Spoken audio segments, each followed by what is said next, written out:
Estamos na terceira lição deste trimestre, onde estamos considerando lições no livro de Hebreus. As lições anteriores nos apresentaram Jesus como Deus sobre tudo, o Filho de Deus, Criador de todo o universo, Criador de todas as coisas. Ensinamentos baseados no capítulo 1 do livro de Hebreus.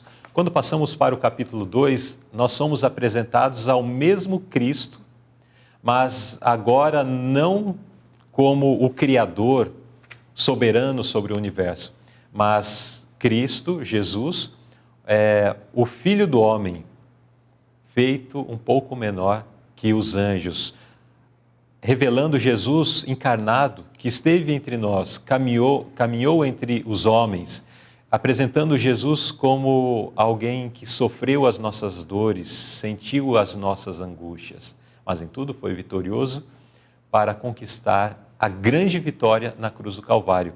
Uma vitória não apenas para ele, mas principalmente para toda a humanidade que, através então desse sacrifício, tem a esperança da vida eterna. Mas agora chegamos ao capítulo 13, nós somos apresentados a Jesus, apóstolo e sumo sacerdote. O verso áureo nos diz assim, Hebreus capítulo 13, verso 1. Por isso, irmãos santos, participantes da vocação celestial, considerai a Jesus Cristo, apóstolo e sumo sacerdote da nossa confissão. Quando Jesus é apresentado aqui como apóstolo e sumo sacerdote, nós somos apresentados a Jesus em dois momentos do seu ministério, depois da sua encarnação. Apóstolo, enquanto esteve nesse mundo, mensageiro de Deus, anunciando o evangelho, anunciando as boas novas entre as pessoas de seu tempo. Mas quando ele morre, ressuscita, ascende aos céus, ele não sobe aos céus como apóstolo, mas agora como nosso sumo sacerdote, para estar ali no céu intercedendo por nós, advogando em nosso favor diante do trono da graça. Portanto, Jesus, através do Evangelho, ele ainda continua sendo o nosso apóstolo, Porque ele continua sendo o mensageiro de Deus que, através do seu exemplo, através da sua mensagem, comunica também a nós no tempo presente. Mas, em realidade, hoje, o que ele está fazendo é esta obra de sumo sacerdote no santuário celestial em nosso favor. Estudem Cristo, estudem seu caráter, detalhe por detalhe. Ele é o modelo que devemos imitar em nossa vida e em nosso caráter. Caso contrário, deixaremos de representar Jesus para apresentar ao mundo uma cópia falsa. Não imitem nenhum ser humano, pois as pessoas são defeituosas nos hábitos, na fala, nos modos, no caráter.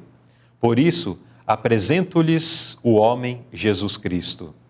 Vocês devem conhecê-lo individualmente como seu Salvador, antes de poderem estudá-lo como um padrão e exemplo.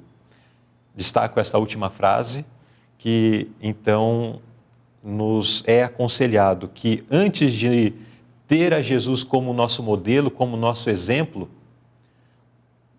nós precisamos conhecer Jesus como nosso Salvador.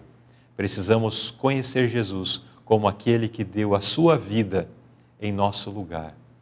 E então depois nós poderemos assimilar a obra de Cristo no que diz respeito a um modelo, a um padrão de conduta que será seguido não por uma pressão, mas será seguido por uma simples liberalidade humana, como reconhecimento do amor de Cristo por aquilo que Ele já fez na nossa vida. Vamos para o primeiro tópico da nossa lição, onde nós vamos entender que Cristo é apresentado como maior que Moisés. Irmão Marcos, em que sentido Cristo é maior que Moisés? Bem, Luzilei, os dois foram considerados como libertadores, Uhum. Moisés libertou o povo de Israel do jugo da escravidão lá no Egito, uhum. E Jesus nos liberta, todos nós, não é verdade? Sim. No entanto, Cristo é maior que Moisés em todos os sentidos, infinitamente maior. Uhum.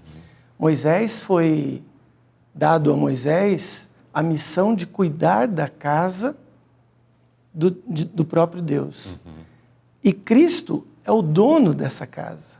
Ele é o que criou essa casa, ele é o que mantém essa casa. Ele é o proprietário dessa casa. Então é muito maior do que o próprio Moisés, né? Essa analogia, né? Quem é maior em relação a nesse contexto? Aquele que construiu, aquele que é dono da casa ou o inquilino? Pois é, que foi dada a missão de cuidar só. Ou o empregado, né? O zelador da casa. Então, de fato, existe uma distância muito grande entre esses dois libertadores, inclusive até no aspecto da libertação, né? Sim. Moisés, a libertação que Moisés conduziu, é claro que ali ele também estava sendo apenas um agente de Deus, mas a libertação que Moisés conduziu foi uma libertação do âmbito da vida comum deste mundo. E muitos daqueles que foram libertos por Moisés do Egito, eles foram libertos da geografia, do território, da opressão ali do Egito.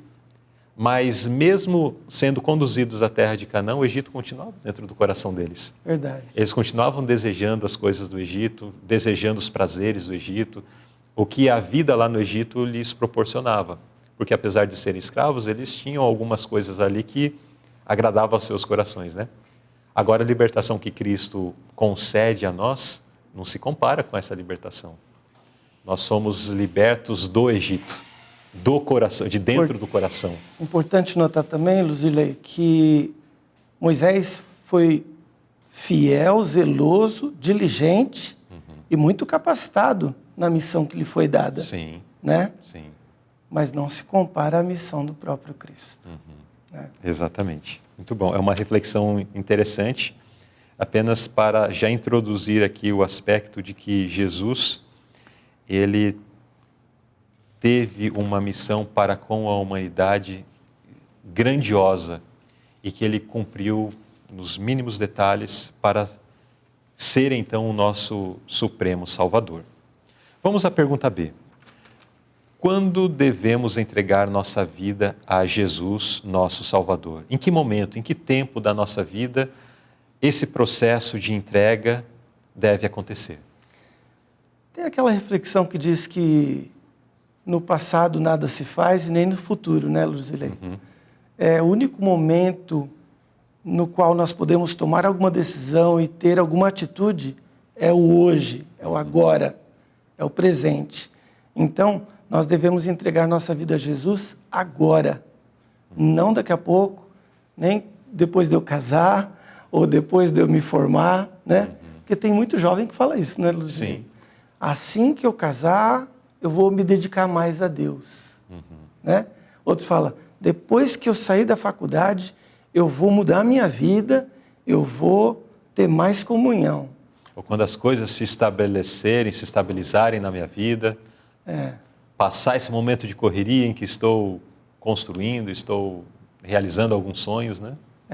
Não é esse o caminho, porque amanhã pode ser tarde demais. Né? Exato. E é interessante, existem algumas implicações, né, que especialmente a nota agora nos leva a refletir. Essa decisão de não aceitar e abrir o nosso coração, entregar a nossa vida para Jesus hoje, ela é uma reação a um convite. Então, se eu escolho deixar para depois, é porque hoje estou recebendo um convite. Então, o Senhor me convida hoje, através do seu Santo Espírito, Ele me convida hoje, Ele me convida amanhã, Ele me convida depois de amanhã. A palavra de Deus, ela nos fala sobre algo que é terrível. Acho que é uma experiência que ninguém que está nos acompanhando aqui deseja passar, que é o pecado contra o Espírito Santo. E o que é o pecado contra o Espírito Santo? Existem alguns aspectos. Um deles é quando se atribui a obra de Deus dizendo que é a obra do inimigo. Assim como alguns judeus no passado fizeram com Cristo, dizendo que aqueles milagres, aquelas curas que Jesus realizava, na verdade, era a obra de Satanás. Ele faz por Beelzebu. Então, quando falamos semelhante a isto, nós estamos Nós pecamos contra o Espírito Santo, entristecemos o Espírito Santo de Deus. Mas existe um outro aspecto que está intimamente ligado a isso daqui. Nós pecamos contra o Espírito Santo quando constantemente rejeitamos o apelo, o convite para fazer essa entrega. Então, quando você fala, não, vou deixar lá para frente, você está rejeitando o convite que ele faz hoje. Você está rejeitando o convite que ele faz amanhã. Você está rejeitando o convite que ele faz depois de amanhã. Não é seguro rejeitar o apelo do Espírito Santo. Hoje me causa impacto o Espírito Santo fazendo apelo ao meu coração. Daqui a algum tempo, a voz do Espírito Santo é um sussurro que eu mal consigo ouvir entre os muitos ruídos desse mundo. Não é nem que ela diminui, né, Luzilei? Não é que ela diminui, é que o meu coração endureceu. Endureceu, está menos sensível a aceitar esta voz do Espírito Santo. Você já deve ter notado, às vezes, talvez alguma situação que você teve que lidar e que quando você lidou com a primeira vez, aquilo causou um impacto para você. Às vezes nós trazemos para isso alguma experiência mais negativa, mas vou falar de uma coisa boa. Quando eu fui batizado aos 14 anos, aqui, inclusive foi aqui na Vila Matilde, onde nós estamos participando, produzindo esse programa Lição Interativa, alguns meses depois me convidaram para pregar no culto de quarta-feira. Eu já ainda estava aí em torno de 14 anos quando eu fiz este primeiro sermão. E pensa na dificuldade de falar em público, no temor e na angústia. Eu acho que, inclusive, algumas estatísticas apontam que falar em público é um dos maiores medos que as pessoas têm, né? Ah, é? Depois, dirigir a escola sabatina durante um trimestre. Nossa, era terrível. Mas os anos foram se passando e hoje falar em público é uma coisa tão natural. Às vezes a gente visita igrejas grandes ou pequenas e assim, de imediato alguém chega e escuta, o irmão pode falar, especialmente lição da escola sabatina, né? O Zerlei lá do programa Lição Interativa, com certeza está com a lição na ponta da língua e tem que estar. O irmão passa a lição para a gente, eu aceito. Não tenho temor nenhum. Deus nos usa, Deus fala, porque houve um processo de aceitação, né? Aquilo que para mim no começo causava um impacto, hoje já não causa. Eu trouxe um exemplo positivo e que imagino que o Marcos talvez tenha tido uma experiência semelhante, não sei, talvez ele... A minha experiência é de que tímido, falar na TV Conectado está dando um pavor terrível. Que isso, Marcos, tu está sendo... É verdade. Olha, você não acredita, eu estou aqui tremendo por dentro. No começo é assim, depois a gente acostuma. Mas eu trouxe esse exemplo positivo para mostrar que existe um processo. É verdade. Onde algo que era muito impactante no começo, que causava estranheza, depois a gente vai se acostumando. Num primeiro momento, o Espírito Santo nos fala, a gente fica assim, não, eu tenho que tomar a decisão, é aqui, agora e tal. Mas depois o inimigo chega e fala, não, calma aí, vai com calma, você tem toda uma vida pela frente, olha só, você está no meio de um projeto de vida, de estudo, de construção, disso, daquilo, de se firmar na carreira, deixa esse negócio de igreja daqui mais um tempo. Para depois. E aquela impressão inicial, depois, num outro momento, o Espírito Santo fala ao seu coração, você, não, calma aí e tal, eu já entendi que não precisa ser exatamente assim. E vai passando o tempo e a palavra do Espírito Santo já não causa mais aquele impacto. Chega um momento em que nós não temos mais sensibilidade para ouvir a voz do Espírito Santo. Não ouvimos mais a voz do Espírito Santo. E se o Espírito Santo não fala mais ao nosso coração, não existe esperança. Porque é Ele que nos convence do pecado, da justiça, do juízo. Se não existe o Espírito Santo agindo nesse processo, não vai acontecer o que precisa ser feito na nossa vida para que a gente alcance a salvação. É porque a gente perde a referência do que é certo e o que é errado, exatamente, né, Luzilei? Exatamente. Sem o Espírito Santo, a gente fica perdido, né? Fica sem a identificação do caminho que devemos seguir. O caminho que deve seguir. Eu sei que a lição está falando sobre Jesus Cristo, e Jesus Cristo é aquele a quem o Espírito Santo nos conduz, verdade, mas o Espírito Santo é um agente fundamental nesse processo. E Jesus disse, tem uma lição que vai mencionar sobre isso. Não me recordo se já foram as que passaram, eu acredito que está mais para frente. Mas tem uma lição que menciona um texto onde Jesus disse, olha, se blasfemar contra o Filho, contra o Cristo, tem perdão. Mas se blasfemar contra o Espírito Santo, não tem perdão. Por causa desse aspecto. Ele que é o ser que nos convence. Se nós falamos, não quero saber de você, nós simplesmente eliminamos aquele que nos conduz a Cristo.